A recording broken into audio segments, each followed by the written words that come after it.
Somalia under Siad Barre. The ancestors of modern-day Somalis started living in present-day Somalia around 750 AD. During the scramble for Africa, the area around Djibouti was occupied by the French. The northern region along the Gulf of Aden, all the way down to the south of Kenya, was grabbed by the British.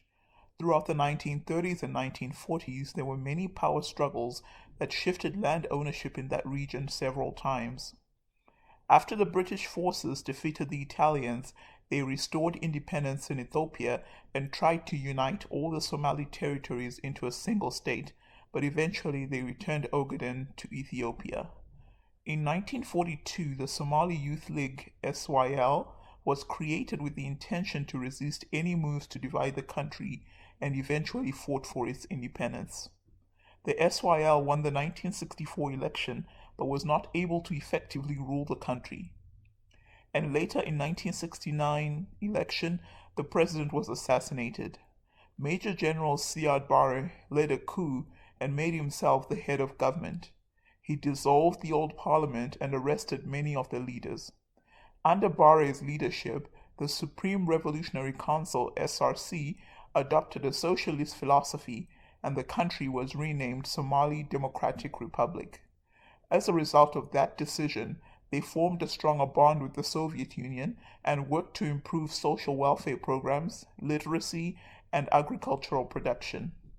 In 1979, a new constitution created a People's Assembly whose representatives served a 5-year term and the president's a 6-year term. The Supreme Revolutionary Council (SRC), which became the Somali Revolutionary Socialist Party (SRSP), maintained a strong hold on power.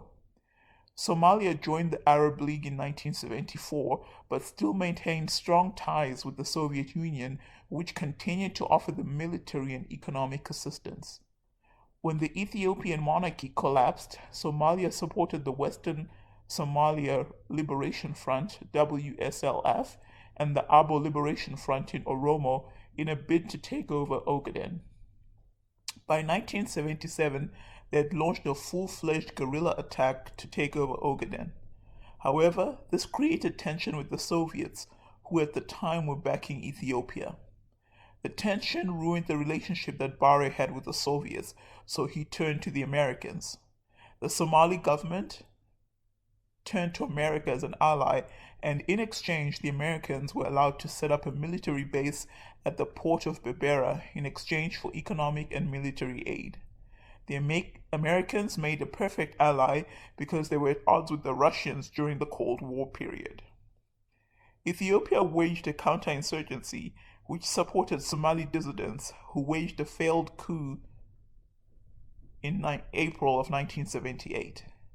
17 people associated with that coup were executed. However, other groups also started attacking Somalia. Barre announced a 3-year state of emergency in 1979, and by 1981, the Somali Democratic Salvation Front attacked and took over 2 villages that were close to the Ethiopian border.